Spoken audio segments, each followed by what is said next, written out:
mic doesn't buzz.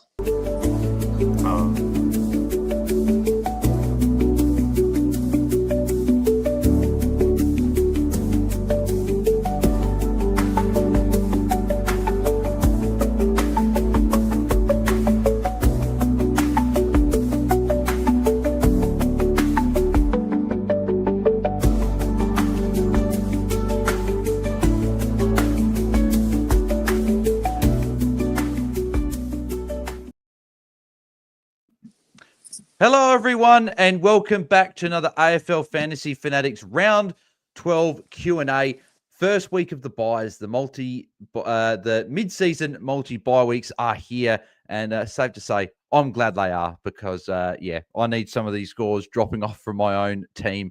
So looking forward to chatting through everything ahead of the first buy week. But I'm your host, Bales, and you can find me at BAILSDT across the socials. And for those listening back to the podcast, we are recording on the 27th of May. Only a couple of days away from round 12. But joining me, a couple of my co-hosts and fellow AFL Fantasy Fanatics. I'll start off with Jordox. Jordox, mate, how are you? How was the weekend? Yeah, very good, mate. Good to see you, boys. Missed Sunday night's episode, but probably for the best because I would have done a fair bit of whinging, I reckon. But I had a good weekend. Crowies had a good win, and just don't get me started on Sam Berry because I will take the whole hour, Bales. The whole hour.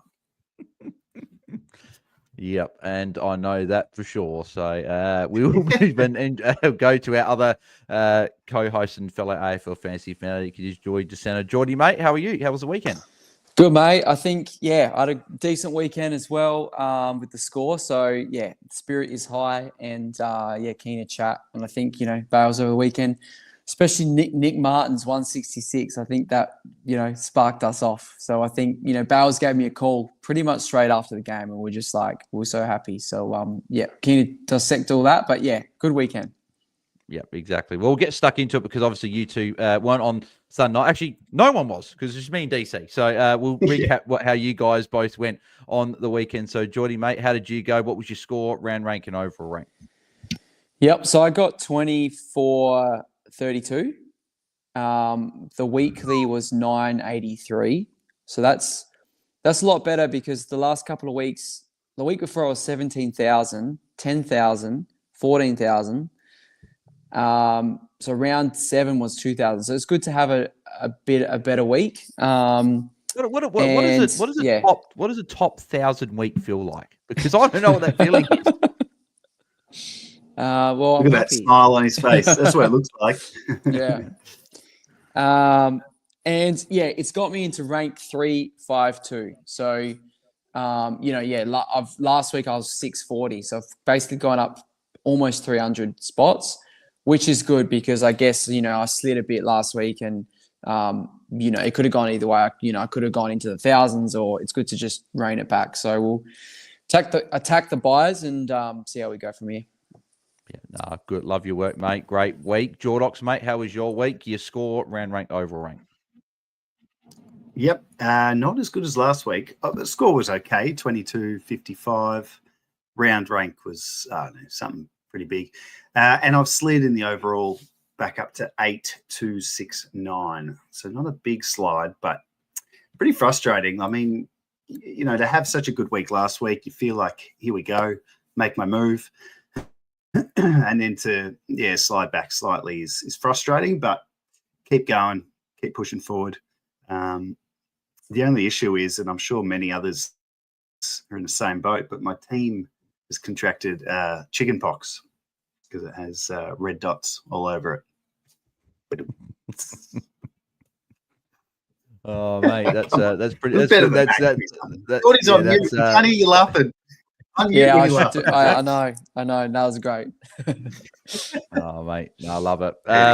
Plus and minus 3. So, Jordox, I go to you. Who's your plus and minus 3 for the week?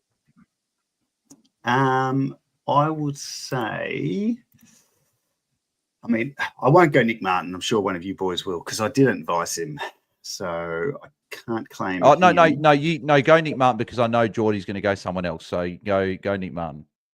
Oh, okay. Well, I don't want to go Nick Martin. I'm going to go. Oh, fair enough.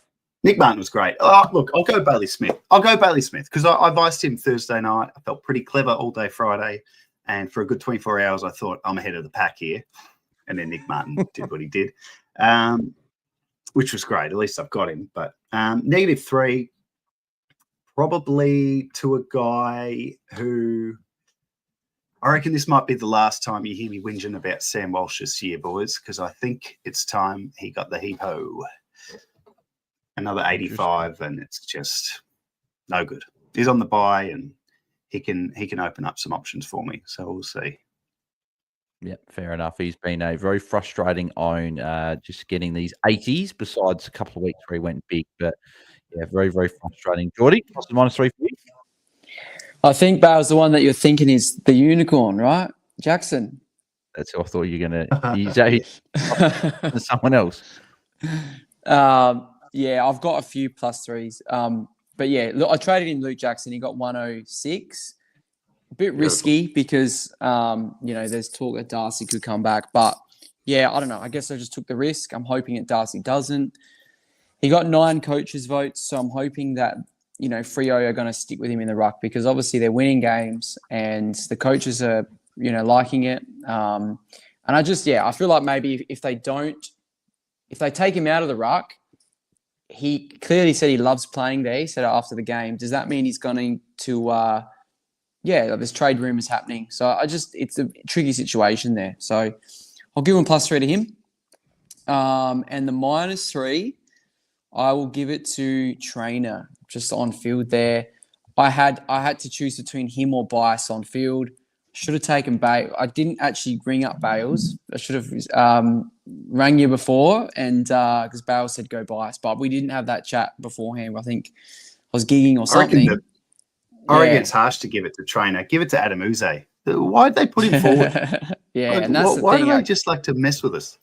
I think DC put it good the other night, and he said to just give -3 to the coaches because like Giants put Whitfield forward, Uze put both Lawler deep forward and then Trainer forward.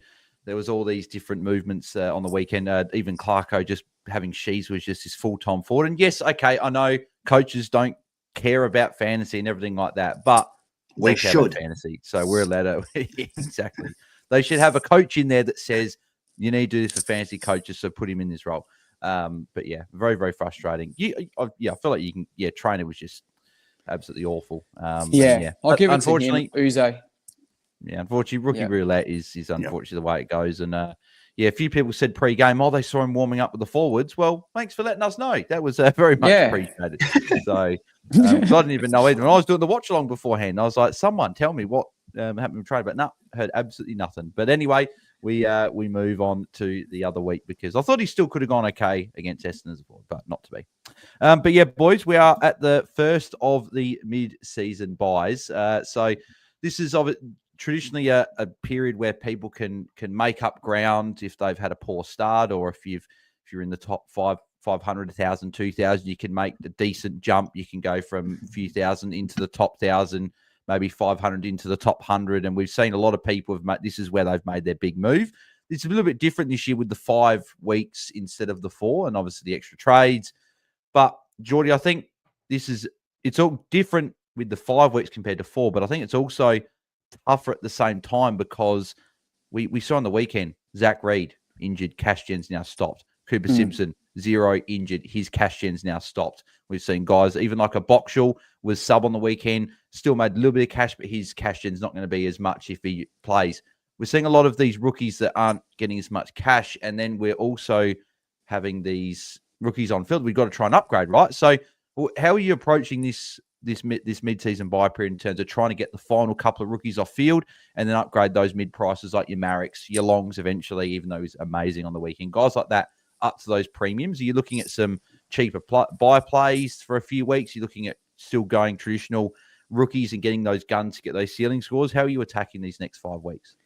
Yeah, I think this is such an interesting week because I feel like all the buys coming up, we have trades in hand to prepare for them. So obviously next week, looking at my team, I think I've got 22 players because there's only 2 players on the buy. So you're going to get another 3 trades next week to set yourself up for 14, 15, 16. So I think this week is a pretty big one, I think, with how many people have got primos. So I think you can make up some ground this week. And that's why I'm in a bit of a boat of I want to get a primo and get a ceiling score. And I also want to try and get some cash gen as well. There's also the option of potentially holding some cash so then you can launch in next week. But I'm thinking about trying to get some points because I think a lot of teams are going to have these guys like Ishizels, Daniels, Chera, Rosie.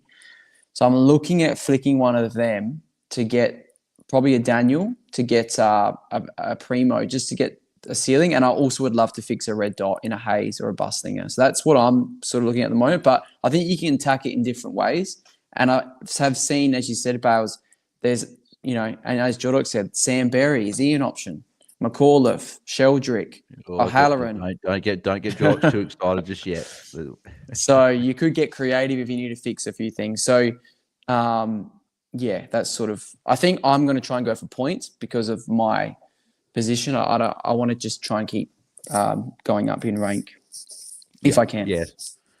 Yeah, exactly. And I know you're in a good spot, so you're in a really strong position to try and attack these. Jordox, for those people that have had a tougher start, because it has been a pretty tricky year, and if you've copped a few unfortunate bullets along the way, you're probably ranked outside, I'd say 5, 6, 7K. Obviously, you're ranked about 8K. I'm about 11K. I know Guesty's about 10K as well. So a few of us have had poor starts. But how are you looking to approach these next 5 weeks to try and probably top 100, I would say, is gone. Maybe top 1,000 is achievable for me if you get some luck along the way. But what are you doing in terms of trying to increase that rank and try and get as high as possible? Yeah, I think Jordy summed it up really well. And it's the first time we've had 5 buys, the 5-week period.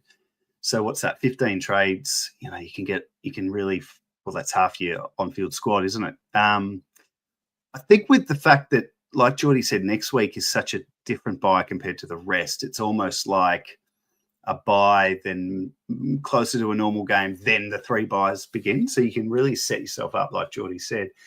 For me, it's different because I am so far away from where I want to be that I can probably get a bit more creative and not be too stressed about it. Whereas, Jordy, you're in such a great spot. These decisions are going to be really pivotal. So for me, I had a quick look today, not with any, real thought of what the plan is, but something like, getting rid of Walsh down to a Berry, which was originally a joke, but, Walsh and trainer to say Berry and a Sheldrick, for example, allows me to then go Cooper Simpson up to Chad Warner, something like that. So don't know. I'm going to be looking at something like that. The 3 trades are handy.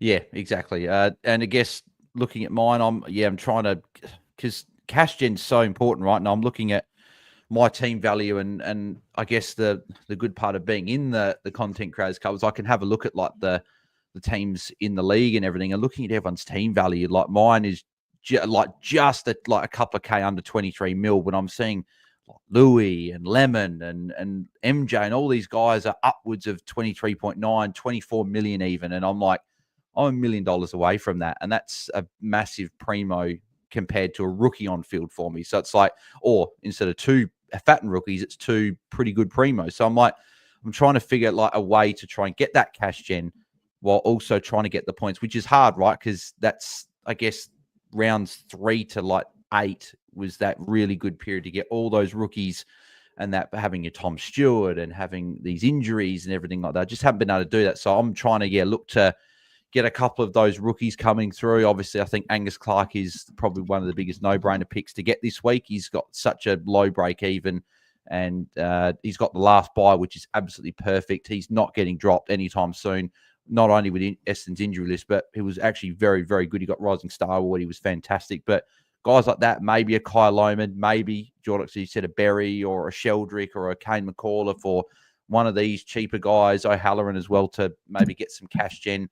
And maybe even look at an underpriced guy instead of paying up for the top this week. So then I can go look at some of those underpriced guys coming off their buy. So I think it probably comes down to what your position is in terms of your ranking. But I think having us 3 on here tonight, I think you got Jordy, who's in a really good spot, who's in the top 1,000, top 500, looking to make that charge to top 100. Jordox is 8K not that far off the top 5K and then can make that step moving forward. And then I've still got a 5-digit rank trying to just get it down to at least 4 digits, let alone try and increase it week on week. So I think it's going to be very interesting.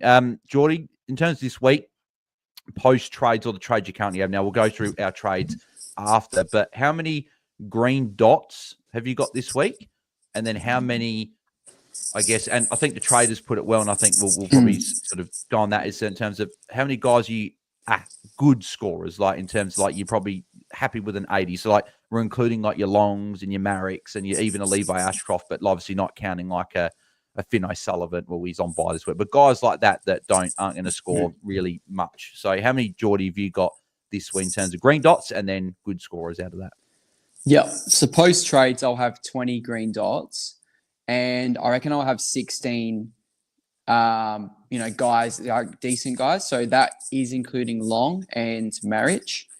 And I think the traders said about 80 plus is probably the line. If you can see them going 80 plus, maybe Marriage with his game last week, but I'll still put him in there, which means my last 4 will be a Cleary. It'll be a Bice. It'll be Angus Clark. And I'm including Boxall as well, because I assume he'll hold his spot. He could be the sub. So, yeah, out of those 4, I'd have to take 2 scores. So you hope a Bice does all right this week, and Cleary, maybe they can put over a 50 or a 60 or something. So that's where I'm at the moment. Yeah. Jordox, how many green dots have you got, and then scorers that you're happy with out of that out of those green dots? Yeah. So I think 19 before trades, which sounds good, but there's some crap in there. But in terms of the good ones, backline's pretty good. Sinclair, Roberts, Holmes, Martin, Dacos, Dawson, Brayshaw. Yeah, so this is probably the most important week for me as a Taranto owner. I know he's playing the Giants, but this is the week I need one of these guys that are low ownership that can go big for me. But 19 at the moment. But Marrick, Cleary, Boxall, I'm including all them, Trainer. So yeah. Yeah. I was saying, how many green dots have you got post trades? Do you know how many green dots you got post trades? Well, I haven't done my trades yet. I don't know how I'm meant to know that. What are you doing, mate? What fantasy Tuesday, coaches make their trades on Sunday? Fantasy coaches make their trades Sunday night, and they know what they're doing. Well, it would be, I don't know.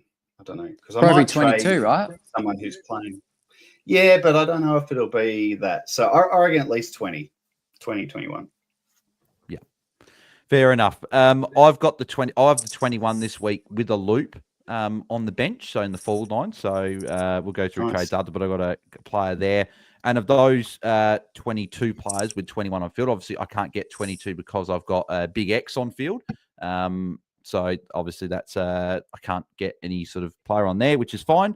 And of that, I think 16 of those I'm pretty happy with. So that's including, again, like Long, even a Marrick. If I hold him, I do expect to bounce back. And a couple of guys like a Shea Bolton and guys like that can go well. And then there's a couple of guys outside like a Bice might pop hopefully a good score. Maybe a Xavier Lindsay pops a score. And then a couple of the other guys I might be bringing in, maybe Caden Cleary even goes well and pops a good score. So that's the hope anyway. So, I guess we'll see how that goes. Alrighty, let's get stuck into a heap of the questions that are sent through. So we already got so many questions, which is, again, I'm not surprised with the buyers, but very much appreciate everyone putting them in already. We do have a couple of super chats here to kick us off. So the first one is from Tim Ashworth, who I know had an absolute belter on the weekend. So thank you, Tim, for the super chat. Also, congrats on the massive score. Scored 25.97, top 95 for the week.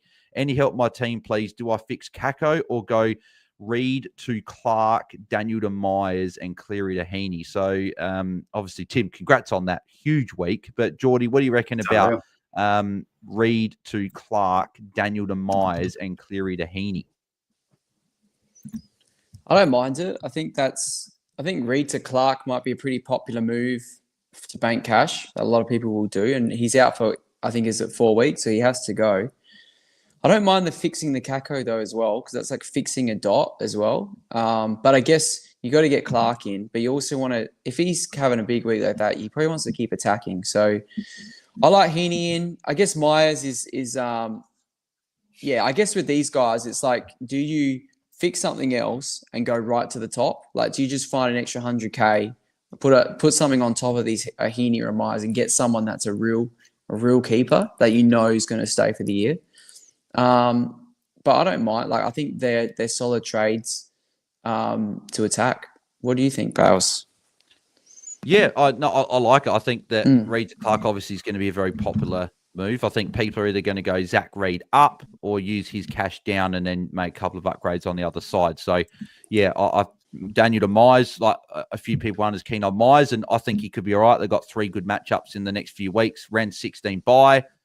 He's probably a short-term play that you can always trade at his buy, and if he keeps punching at these good scores, then you can keep, because he's got Richmond twice post his buy as well. So I think he's probably under that blanket from like forwards like 6 through 12 that could all be that number 6 forward. So I think he's a solid pick, and Isaac Heaney has had some good scores lately, and I think he could be a solid underpriced option to go for. So, yep, I think that they are pretty solid trades. And Tim, obviously, massive week, mate. So congrats on that. Yeah, well done. Bailey Lola says has got a super chat. Thank you, mate. Saying Jordox, red dots. He's got Buslinger, Hayes, Simpson, Stone, Reid, Trainer, and Garcia. So obviously we're putting Trainer in there. A lot of people are thinking maybe he gets maybe the rest this week's look pretty banged up the other night. So I guess we'll see what happens. But yeah, obviously a lot of red dots. A lot of people have got this issue. So he's asking, would you get in Holmes, Clark, and Kane McAuliffe, or O'Halloran or Sheldrick type fixing up some red dots, or go for points with a Holmes, Clark, Warner? Cleary would need to go. So we'll touch on the individuals of like McAuliffe, O'Halloran, Sheldrick, Berry. But are you going for these sort of guys, or are you going for points? Is it dependent where you're ranked? What are your thoughts with the question? Yeah, I mean, there's a lot of variables in there, particularly with the way the rest of your buys look. But for me, Bailey, I'm similar. I was looking at it today at all those red dots and thinking, this is a mess. How am I going to get through the buys? And that's why I started thinking about that McAuliffe, that mid-price guy, which I actually think is what you go for, because that's a long list of dots. I mean, you could get lucky. Garcia had a great game in the VFL. We might see him back in. Connor Stone's been good last couple of weeks in the VFL. He might be back, but the others we know won't be. Well, I guess Buslinger's a chance. Oh, no. Are they on the bye? Yeah, bye. Yeah, so he's probably not going to play this week then. So I like it. I think going for the points is great, but I'm looking at the bigger picture and looking at this as a 5-week block. And, it's probably where I land. Yeah. Well, going on that, so obviously Bailey did ask us about McAuliffe, O'Halloran, and Sheldrick, and I think Jordox is going to be disappointed because he didn't mention Sam Berry with those names. But Jordox, the floor is yours. Firstly, is Sam Berry an option? Because I know you're itching to talk about your boy, but also if you had to pick one of these guys, you've got Sam Berry, Angus Sheldrick, Kane McAuliffe, Xavier O'Halloran as those 4 that are within 60K of each other. How would you rank those 4 guys? So firstly, what do you think about Berry? And then what do you think about the 4 options? How do you rank them? Oh, look, all jokes aside, I do think Berry has that role for a period of time. That performance on the weekend was enough to buy him some time in that spot at the very least until Matt Crouch returns, which is still a few weeks away.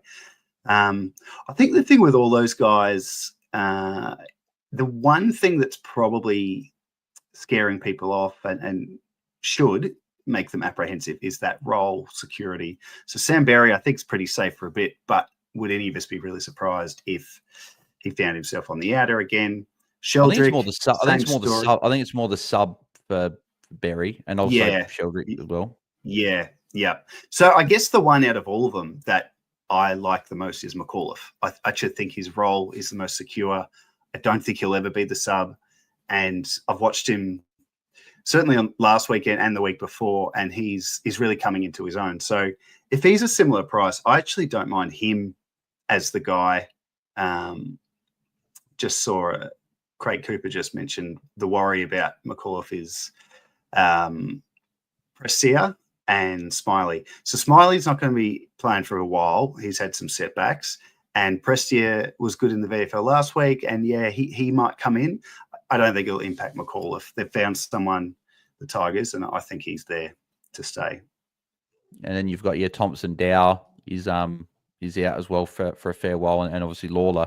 So I think that there's even potentially a little bit more opportunity, or at least security, in that role. Obviously, Sheldrick as well is there, and he's got a couple of good matchups. But again, Sydney are struggling, and he could be the sub. But also Xavier O'Halloran, who's got a decent role and has had an uptick in CBAs. But I haven't looked at the Giants injury report, but I don't know if Josh Kelly's a test this week. If I'm not mistaken, I'll quickly check the Giants injury report. And I think there's a couple other guys that are a few weeks away, but he's got the ideal bye in round 16. So Jordox, how would you, and I'll go to Jordy after this, Jordox, how would you rank the four, Berry, Sheldrick, McAuliffe, and O'Halloran? How would you rank those four in terms of who you like the most? Yeah, so balancing job security and scoring potential, I would go McAuliffe, Sheldrick, Berry, O'Halloran. I think Sheldrick's got the best scoring potential out of the four, but I like McAuliffe's role as more secure. And I love Berry. I'll probably get Berry, but, I'm nuts. O'Halloran's interesting. So he's someone I've noticed, in the keeper world, as someone with forward status, and then you look and his scores are just never good. And then last week in the last quarter, they threw him in the guts and he scored about 25 in that last quarter. And then this week he had a really good role in the middle. He got a 90 odd. I don't think he's going to be a 90 scorer too often. I think it was a good week for him. Yeah. But anyway, that's where I'd land on the four. What do you reckon, boys? Yeah, so I'm just having a look here before we go, Jordy. Obviously, Callahan's 3 to 5, and Giants. Josh Kelly's a test, and obviously Stephen Kennedy is TBC, but nearing I think he's nearing a return or something like that, or he's visiting another specialist. Actually, saying he's visiting a specialist to determine the extent of his absence. So, looking to see what happens there. So, Jordy, how would you rank? Well, firstly, what are your thoughts on people going for a play like this, one of these guys in this range, and who you'd sort of rank as your best? Yeah, I agree with Jordox. I would rank them the same, and I like the idea if you've got a lot of red dots, to fixing one of them and try and get some cash gen and a green dot on field. I agree with the Richmond injuries. McAuliffe is I think he's the best option. And I actually looked today. If he goes 380s in the next 3 weeks, if he can do that, he'll make 150K. So that will be a good little cash play as well.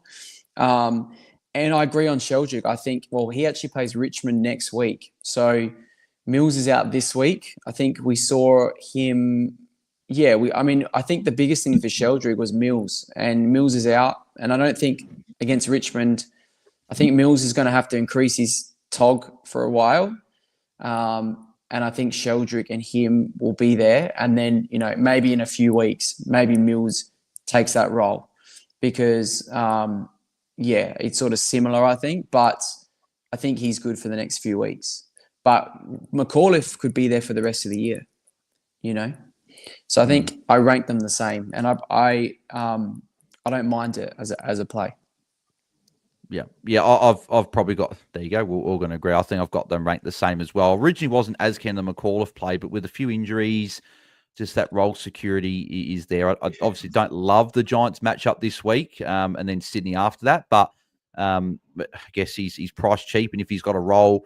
He'll be able to score solid, I guess, not really mattering in terms of the opponent. But, Jordy, in terms of like these options, coaches might be looking at maybe two, maybe going for a couple of these guys. Is there a scenario where you could go for two of them, or do you think you may be probably stretching yourself a bit? Maybe one is the better play, and maybe go like a cornerstone sideways to one of them, and then go rookie down, and then a rookie up, and then get a downgrade upgrade on the other side. How would you be attacking it? Is two of them too many?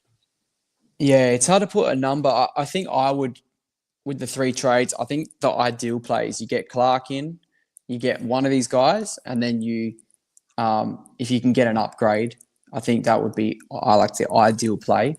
And the upgrade doesn't have to be a top dog. It could be a Tom Stewart or something. I know there's a few comments about him. We probably need to.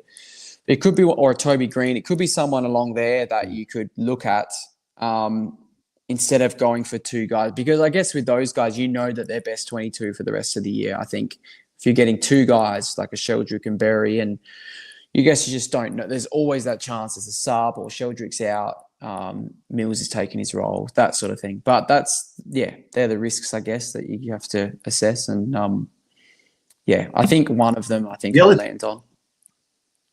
Yeah, I mean, you could do 2. Yeah. That was what I was looking at originally, just because if you get 2 red dots, 2 dead rooks up to them, that's going to help you across the buys. I think the other thing too to consider with the 4 guys that we ranked in terms of cash gen, 2 of them have just had 2 good scores in a row, and the other 2 have just had the 1. So I guess if you land on the 2, which are Sheldrick and McAuliffe, they're probably the ones that are going to get the cash a bit quicker. Yeah, and the final question we'll do on these, because obviously a lot of people are asking about these guys. So that's why we're going a bit more in depth with this. But we will be answering a lot more individual questions very, very shortly. But Jordox, in terms of, you look at obviously all these guys. So McAuliffe has got round 14 bye. He's got 2 games before you'd ideally like to trade. Sheldrick, the same. He's got 2 games, and then his bye. Berry's got the extra games. He's got 3 games, and then his bye. And then obviously O'Halloran's got the last bye, which means that you get the 4 weeks of him. Is that playing into sort of any thinking in terms of like McAuliffe and Sheldrick? They've been good, but is 2 weeks enough to keep them? Or are they guys that you hold for like round 15, 16, and then you trade in round 16 or even round 17? Where would you be sitting if you were to bring one of these guys in? Yeah, I mean, it has to be considered. And I guess in a way, it just depends how they go, right? Like if they, spit out a couple of 60s or, 60 and a 70, and it comes to their buy, all right, thanks for that, see you later. It's just an easy exit if it doesn't go well or if they lose the role. But if they go really well and they score 90 plus, which they can, then you may look at keeping them. If they've got more cash to make post buys, and why not? Guys, I can't remember a season like this where the cash was so good early and we were just drowning in the cash with Reed and Trainer and all these cash cows, Levi Ashcroft. From the start they were all, and now this last 5-6 weeks, I just haven't seen anything in it like it. Like, or the players got injured, and like Boxall, Boxall was sub, Mariah was really good, then sort of went flat. Cooper Simpson injured. Anyone who plays Supercoach or Dream Team, knows the bubble when the player's price doesn't change to their 3rd game. The amount of players on their bubble that have failed or gotten injured or been subbed, it's been ridiculous. And anyway, there's a point to all this. What was the point? Yes. Keeping a Sheldrick or someone like that post his buy, if he's making you cash, you just have to keep him. We've got to squeeze every dollar out for the next, till the end, really, because I just can't see how this changes. I feel like every kid I bring in is dead the next day, the next week. Not literally, but maybe the mid-season draft helps us with a few rookies. But Jordy, final your thoughts on that just before we move on to other individual questions. Yeah, I think Jordox is right. I love playing Supercoach as well, and I found it hard with that bubble. And Freaker actually did a tweet, probably was today actually, of those guys on that 3rd. He added Simpson to that, which is unfortunate. So, yeah, I think it's been – and that's why we're looking to get creative, I think, and looking at these options, because we're trying to find cash and, and looking at sort of taking a haircut on some of these guys. Time to get creative. Yep. I like it. We've got a few peeps. So anyone that's tuning in live now, chuck your question at the bottom of the live chat, and we'll go through the questions because there's so many to go through. Just to make it easier, we'll go right at the end. Tim Ashworth put another super chat in saying, "Can you check my team? Please give me your advice." Well, firstly, Tim, we should be asking for your advice because you're killing it at the moment. You just had a massive week. No, but in all seriousness, though, I'll have a look I know you're a Patreon member, Tim. So if you send me a message on the Patreon, I can give you an extra hand there as you can send through your team and stuff. But yeah, appreciate you seeing through the super chat, mate. And yeah, you're obviously smashing it at the moment. Few people asking. So Mike is asking about. Hi, guys. He's asking about O'Halloran versus Lohmann, Myers versus Warner. If Kitty's named, do we still have to wait and see how he pulls up post-match? Look at getting Zorko or Nasir in plus Clark and someone else rookie price. Well, I'll answer the Kitty part. I don't think we're touching this. I think Brisbane are in such a good position that they can really manage him as much as they want. He can be rested when they want. He can be subbed out in game. I just don't think he's going to have a consistent, prominent enough role in terms of the amount of points and time on ground week on week to make consistent cash. So I'm personally, unless I see a big score like 100 plus, I'm not going there personally. I'm looking at someone else that's around this price like we just talked about before, or looking at someone else. But Jordy, in terms of Lohmann is another name that we didn't add in this. He's a bit cheaper in below 400. I think he's like 360 or somewhere around there. Would you put him? Would you put him, Jordy, above any of those guys above that, or do you think that the extra cash and then potential scoring from those guys is better? I do like those McAuliffe as an option. Can't say his name. Lohmann is an interesting one because he was flying last year and then he's obviously been injured. I think it depends if it helps you get some extra cash to go up to a primo, and then he's obviously a dot on field there, and he can put up another 60 where you got 58. If you can do 60s from here, he's going to be a good heartbeat over the buys, and I don't mind it as an option. I think he's probably the cheapest, like apart from Angus Clark, he's probably the next best rookie to get, I would have thought. Yeah, I would agree with that one. And then the other part, Jordox, Myers versus Warner. Where are you going out of those two?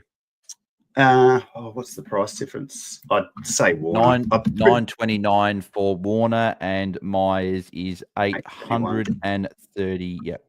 There you go, 831. So 98K difference. I don't know. I've never been a big Myers fan in terms of fantasy. Jeez, he's been pretty nice the last few weeks, though. Hey, that's tough. I reckon I'd have to stick with Warner. I know it's 100K, but yeah, I just trust him more. I think he's looked really, really good the last few weeks. I think it's Warner as well because of the big thing is the buy, round 14 buy as a forward is very, very nice. He's the only premium forward that you consider to be close that's got the round 14 buy. Everyone else has got other buys. Myers is actually in a buy where we've actually got a few of these forwards now. We've got both Nick Martin and Bailey Smith there. And if you're bringing in a Kyle Lohmann as well, obviously you're probably going to trade him, but still, if you're getting too many of these guys, you don't want to get overloaded way too much in round 16. But I think Warner is the play there, even though he's a little bit more expensive. I think he's going to be very, very close, if not a top 6 forward. Next question we've got is from, where was it? I just lost it. Fast Break Frenzy saying Nasir or Holmes, Jordy. Where would you go? I know obviously we could just say the buy splits it, but if we're just on the players, are you spending up for Nasir or getting the value in Holmes? Jeez. I don't love trading in Nasir and then you just get 1 week and then he's got to buy. Do you just wait? And I think Holmes has got value. Nasir is definitely the better player, and he's definitely he's obviously locked in as a top 6. He's going at 105, so he's definitely the player that I think's better. But I think I'm going to go Holmes because of the buy and the value. Yeah, I agree. I think just wait a week and get Nasir around 14. Yeah, you got 1 week and then he's on buy. So, yeah, I agree. I would be happy to wait. DJ also asking, so, Joe, I'll go back to you for this one here. Warner versus Holmes. Where would you go here? They're very similarly priced and they've both got good buys in their respective lines. Where are you going? Yeah, I mean, similar price, hey, yeah. I would say, I'd probably say Warner. But I don't know. What do you reckon, Buzz? Did you end up getting Holmes in? when I was against him. He's looked all right. Yeah, I got Holmesy not last week, the week before. He got the 80 on debut, and then I think that he probably left 10 points on the table at least because he rested the last 5 minutes of the game when they're up by so much. But last week looked fantastic. Got a lot of handballs. If he actually kicked the ball a little bit more, he would have had a 130. So, I like Holmes. I think he's slightly cheaper. But again, this will come down to if you're looking at your team, if you've got already, like if you've got Nick Martin in defence already, but you don't have Ren 14, buy Primo 4, which you obviously don't, because obviously Warner's the only one. Then maybe you go Warner. But in terms of just the players, I do like Holmes more rest of season. So I'm going. He's got the Eagles down that path this week too. Yeah. I'll go to Holmes too. Isn't a good matchup for general defenders, but it's a good matchup for guys like Holmes in the midfield that get a lot of those points through the middle of the ground. Optus Stadium as well seems like a really nice ground that I think Holmes could actually go really well in. Connor Johns Jordy is asking about one of your boys, but also another very good option that I considered after hearing MJ talk about it on the trade targets video he does on the Monday. So if you haven't checked it out on the Coaches Panel YouTube channel, make sure you do, because not only is MJ very good coach, he's also flying this year at the same time. So make sure you guys check it out. But he's asking about Noah Anderson versus Jai Caldwell, who was the player I was referring to that I heard from MJ and looked at, and I don't mind this option. So Anderson or Caldwell, Jordy, where are you going? Oh, I think they're both good options to get in. I'm going to stick with Nando's is what I've been calling him. I've had Nando's from round 3. I'm a big fan. I think, Gold Coast, they're top 4 at the moment. I think they're going to play finals. He's improving, starting to put some nice ones together. And I think he's got a decent run. Although there might be a few tags. I did see him get tagged against Windy on the weekend, and he might have a few tag targets. But I think the way he's winning the ball and how he's getting the tackles and he's so contested, he's actually turned into quite a contested player that's winning it and handballing it out. I think he's going to be all right with the tag. So I'm going to go with Nando's. Yeah. Well, I'm interested to see, Jordox, how you split it, because I actually think I'm slightly leaning towards Jai Caldwell. I do like Noah Anderson still as a target, but he is a guy that I think Anderson can get some attention. In terms of matchups coming up, he's got Freo this week, which Corey Wagner could go to his direction, then a Mullen tag, then the bye, then Giants. So it could be Bedford. So obviously it's tough when you sort of go, is it going to be Anderson or is it going to be Rao? But I think Anderson's a little bit easier to shut down. But whereas I'm looking at Jai Caldwell, he's not going to get tagged because I think there are a multitude of guys that could be tagged before him. He's the second guy there. And in 4 games this year, where he wasn't managed or injury impacted, 146, 97, 100, and that way 146 was against Hawthorn, and then the 100 was against Port, who have been tough matchups. Then a 120 against Richmond on the weekend, obviously a good score. He got a 57 against the Dogs when his time on ground was still pretty low, but no one scored well. That game, though, that's a bit of a write-off. That was when Merritt scored 50 as well. Yeah, Merritt was bad. Essendon didn't touch the ball. That's rough. But like Jai Caldwell's been really good, and they've got a nice run. They've got Brisbane, which is a bit tougher, but then Carlton, Geelong, Freo, then their bye. And they're very similar price. So where would you go? You Anderson or you Caldwell? I think Anderson's probably a touch safer, but I like the ceiling of Caldwell. He's one of the leaders in points per minute. I love this stat you can get on DFS Australia. Points per minute is 1.10.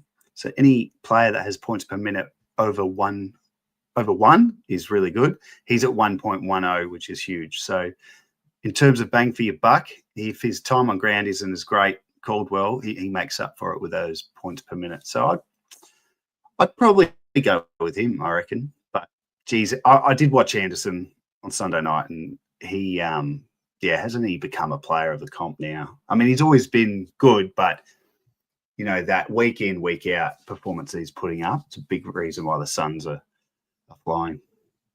Yep.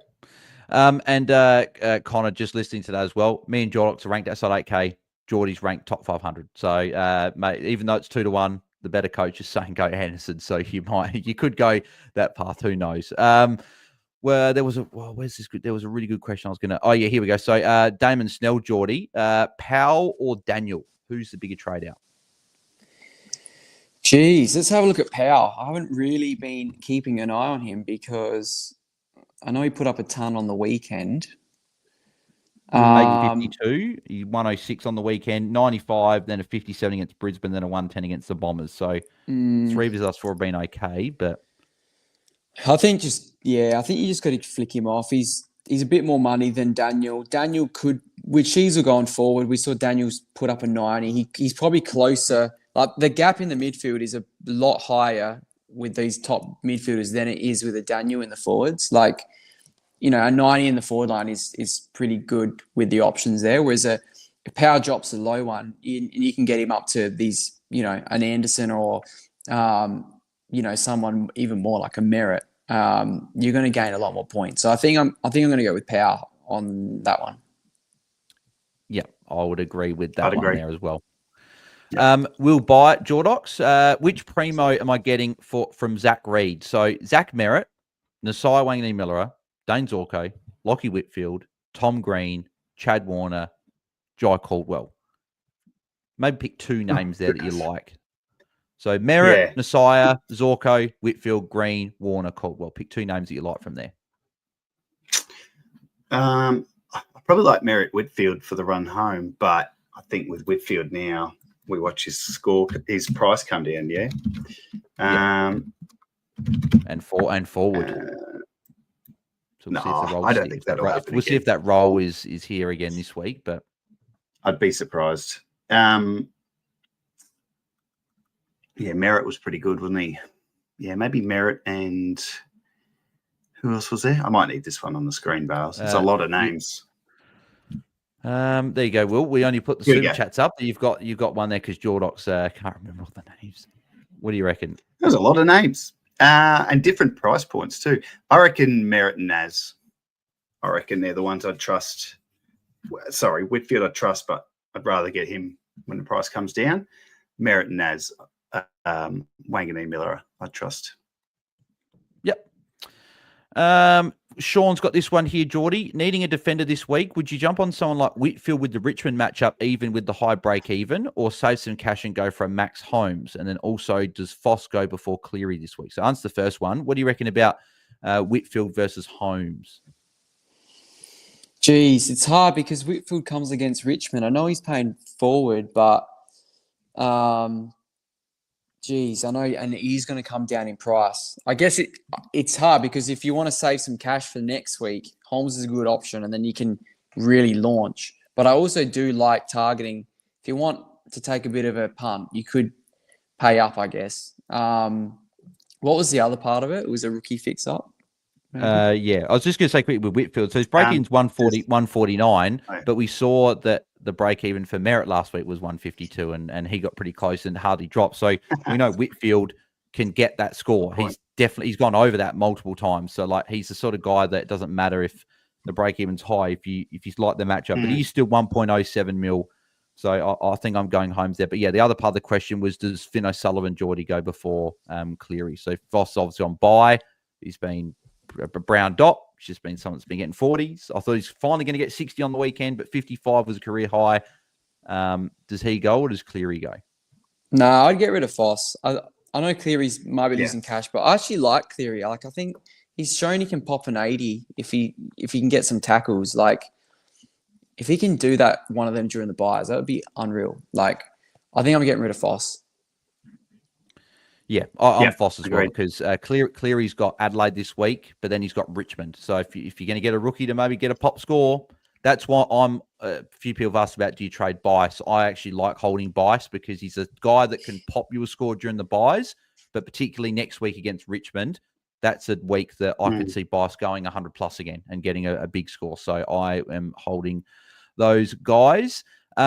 Laura has got this one. So Jordy, I'll go back to you for this again because I know you're looking at this guy in this trade here. So, hi guys. Hope you boys are well. Thoughts on Zach Reed to Lockie Ash, who's the guy I'm referring to, Trainer to Angus Clark, and then Stone to Warner. Leaves 49K in the bank. Could go Holmes instead of Ash and save some money into next week. So, Jordy, obviously you're looking at Lockie Ash this week. What do you reckon about those 3 trades?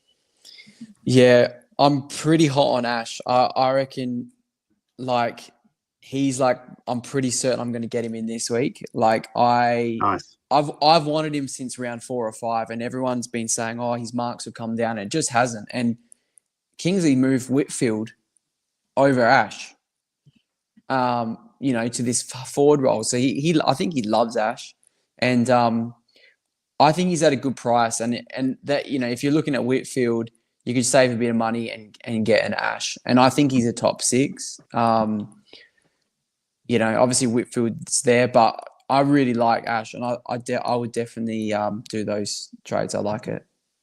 Yeah, I like those trades as well. But then also, and the thing about go. No, that's right. No, you go. I insist. No, I was just going to make the point. The Whitfield forward role, I know everyone freaked on the weekend, but if you look at his heat map, he ended up floating back. And, I don't think that's going to be an issue moving forward for him. He got up to 80 in the end. But with Ash and you just made the point, Jordy, with Whitfield, I mean, he's got to where he is with his scoring with Whitfield doing what he's doing. So the two of them are just, kind of like almost like he's Geordie Clark of last year and Whitfield is sort of grind with the big one. So I was surprised he was a mil, but looking at his scores, he should be a mil. Bales, you had something to add? No, I was just going to say, because a few other people were talking about Ash as well. So JR was asking about it, and also LM Jordy was saying Ash or Merritt. And then JR said who to get out of Ash with 65k, Merritt and 67k, or Caldwell with 130k. Also getting Holmes and Clark. So Jordy, where would you go, Ash over Merritt? Yeah, so this is something I'm looking at this week. I can afford both. I'm going Ash. I've wanted him for ages, and I think Merritt's going to be great, and Merritt's a great pick, and he's a top 8. But I don't know. I just have this feeling. I don't know. Maybe I like to go different. That's sort of what I've done with Nando's and Jackson and these sort of guys. So I don't think you can really go wrong. But for me, it's Ash. I think I like Ash as well, and I don't also like Caldwell. Is a bit cheaper for JR, but I think Ash is there. I think Merritt's going to be great. I just have said there's a couple of tricky tags before the bye, around 16 bye. So I don't think he's going to get really away from you before his bye. He's got Richmond, then Gold Coast post bye. So I think he's a really good target after his bye. But that's just me. That's just my thoughts. But I think Merritt's still a good target if you're looking there this week. We'll do a bit of rapid fire, boys. We've got about 10 minutes or so to go before we finish. So it's Edge, Tom Stewart, Bales, guaranteed hundreds. I don't know about guaranteed hundreds. You could talk about guaranteed stress. That's for sure. I think he's an option. I was pretty keen on it, but I think that I've probably found another few options that I like more, and that's probably where I'm looking there. And there was a question that was here. Yeah, your boy Zenna said best trade target under 760k. If you're looking for someone near 700k, I actually think the guy I like the most is actually Toby Green. So he's got the Richmond matchup this week. If he goes at like 90s for the next 3-4 weeks, he makes over 100k and will be mid 800s and maybe close towards 900, which is a good sideways swap to a forward or a midfielder if you've got some DPP. So I think Toby Green's a pretty nice option that you could be looking for there. Stephen Neal, Jordox, please rank Caldwell, Holmes, Heaney. I would go Holmes, Caldwell, Heaney. But I will say Heaney loves playing Adelaide. He loves the Crows, and that's who he's playing this week. But I'd still go Holmes, Caldwell, Heaney. Yeah, I would agree with the order as well. Nerman said, is Heaney a good value pick, Jordox? So you think he's a decent value pick there? Yeah, I mean, I've been pretty cold on him as an option, but what's he done just super quickly? He's at 912k, back-to-back tons. Yeah, so he kicked 3 goals to get a low ton. I just worry he's not. I worry that people are going to jump on him at low 900k, which is great value, and expect a bit of what we saw from him last year. I'm not seeing that this year. But if you're happy with low tons and 90s, he'll do that for sure. Yeah. Golf Alien's got super chat. Dustin Martin A few years ago, it would have been a good pick, but he's relaxing at the moment. He's obviously not playing anymore. So, I don't think he is an option for us. But tell you what, Nick Martin was trying to do his best Dusty Martin impression, racking up the ball on Friday night. That's for sure. Fast break frenzy, Jordy. Who goes first? Trainer if he's named, or Ryan Marrick? Money doesn't matter. I think you got to get rid of Trainer, don't you? Over Marrick, just for a week. Yeah. I think you got to. Trainer might not play this week. I think that a few people have said that there's a chance he doesn't play. He's a bit banged up. What are your thoughts on trading Marrick? Though obviously his buys a few weeks, but dropped his first real dud of the season. I think you can trade him. I'll probably look at it maybe next week to a Bont or a Butters or something if I can, because I think I'll have 22 dots next week and I might be able to trade him ahead of his buy. Someone has to go, I guess. You got to trade. Someone has to go, and I think I think you can definitely trade him. Waterman's out for the year. I wonder if there was a role change mid-game because of that. But West Coast actually on the weekend, I was looking at their stats. They scored 1,163 points for the game, which is like crazy. All-time low. But the obviously Crows Jack Graham. Yeah, Jack Graham 75 was their highest.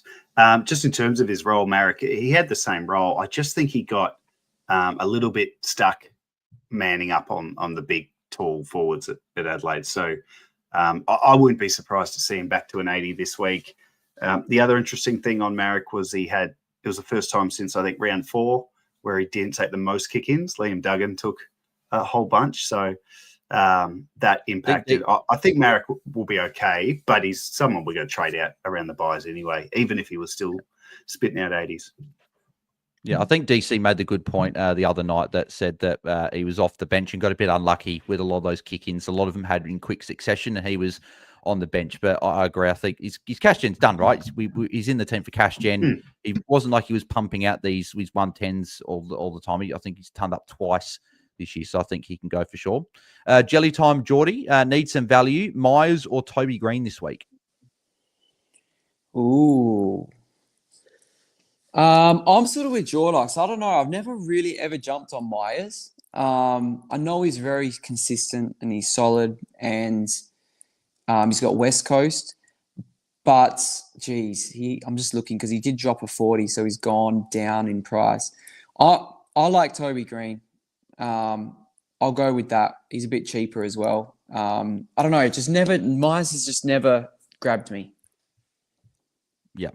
I'm Toby Green as well for the ceiling. Richmond this week as well. That could be a big score. Stallity, Jordox, trade Davidson or Marrick? So Davidson's on buy. Ooh. Davidson. Yeah, Davidson's. You cash that in now. You cash Davidson. You take that 94 on you. I mean, that 94 though probably gets his gen going again. Hey, but it's one of those ones you get sucked in and then you're stuck with him. So yeah, I reckon Davidson. Yep. Glenn Bartlett, Jordy, Ash or Holmes? Mate, it's Ash. No, I've got Holmes. I'm real keen on Ash this week. I really want to get him in if I can, depending on teams. So Ash for me. Yeah. Next one is from a lot of questions here. Fast Break Frenzy, Jordox is asking, which player should I trade in for trainer? So Gray or Hayes? Already have Clark, bank 700K. Or 2, go McAuliffe, bank 480K. And then go, actually, this is 2 options. I'll do this because this one is a little bit confusing here. So number 1, Gray or Hayes for trainer. And then you go 700K in the bank, or go train to McAuliffe with 480K in the bank. There's 3 options. You just didn't put the 3 in there. It's Fast Frenzy. So yeah, you're going Gray or Hayes for trainer, bank 700K.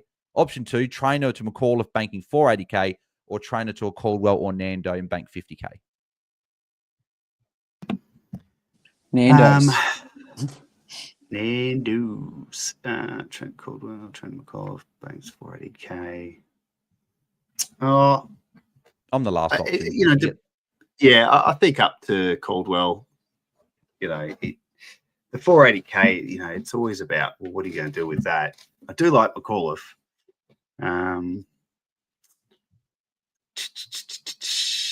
Yeah, I reckon. I guess it depends.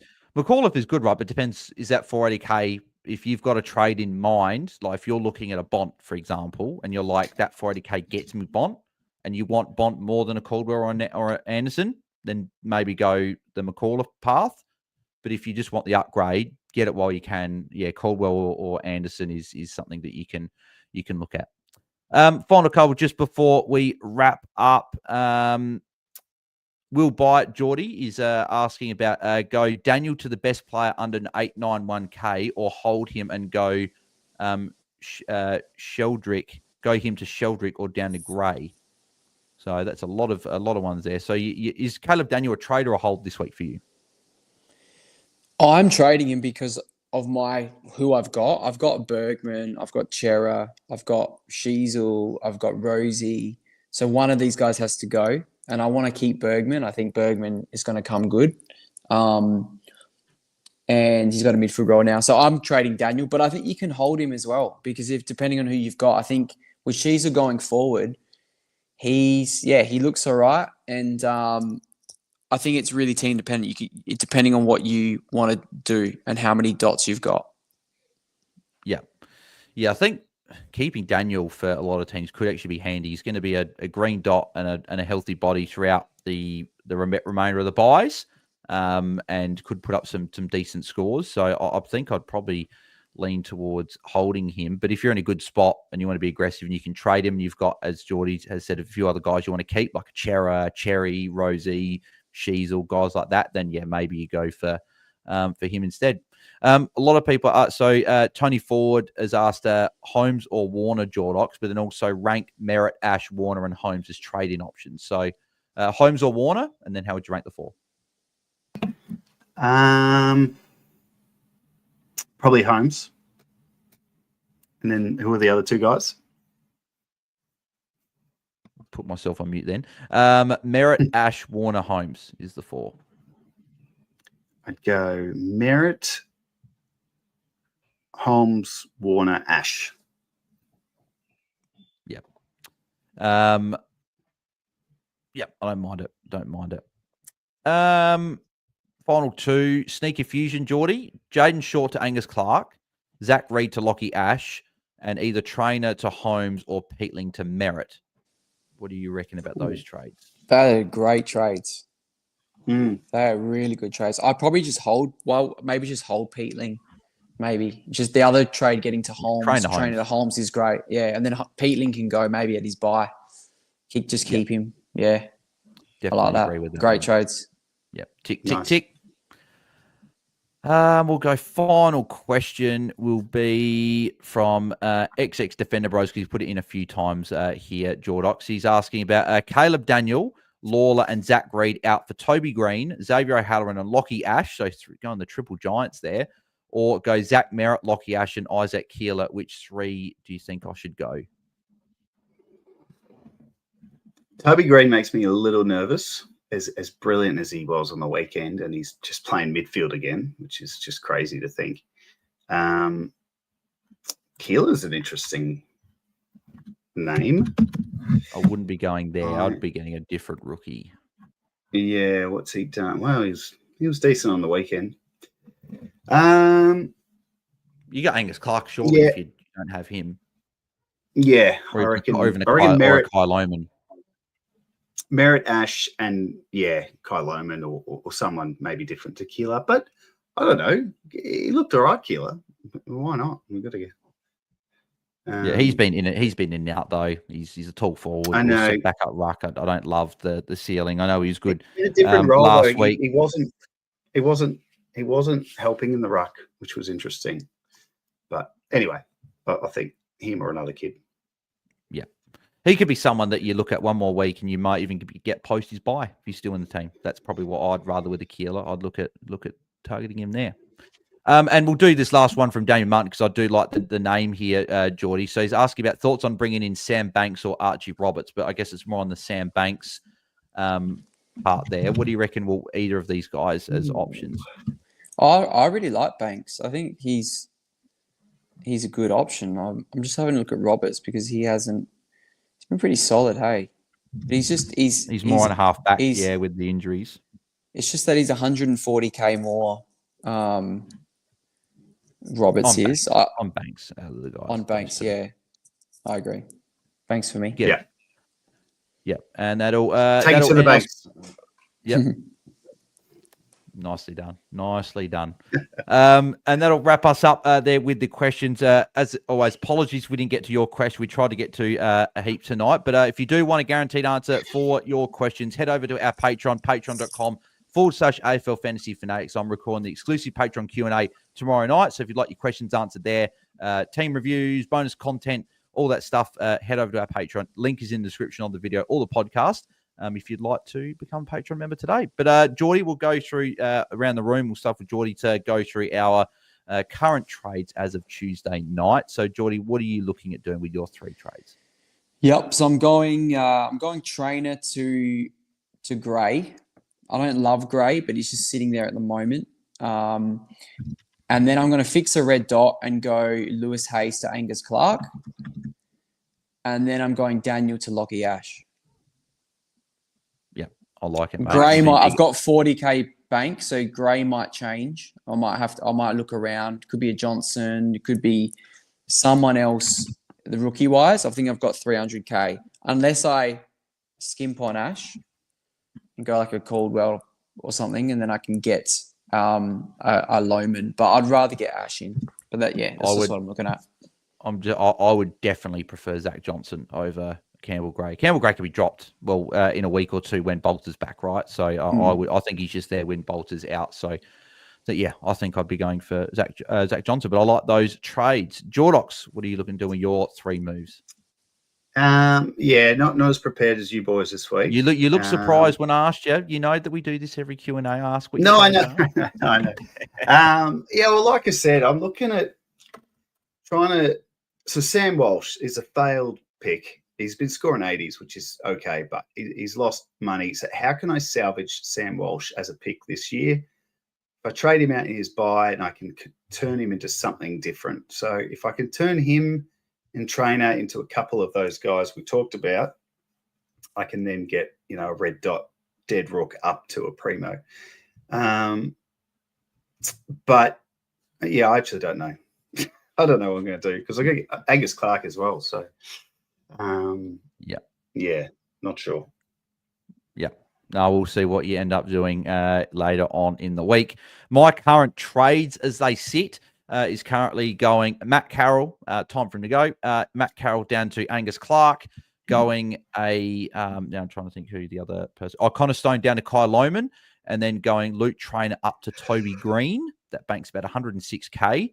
But I'm also thinking, do I do like 3 little mini cash grabs or 3 sideways to maybe get him a caller for Lohman and Angus Clark, or maybe just if I want to upgrade Ryan Marrick, maybe just get a better primo in, maybe trading him a tiny bit earlier is also a plan I'm looking at. So that's the trades I'm doing. But Toby Green at the moment is in at the moment. TFG might be in my team this week. So we'll see how that goes. But Jordy, mate, thanks for jumping on once again in Jordox. But Jordy, mate, where can the people find you across the socials?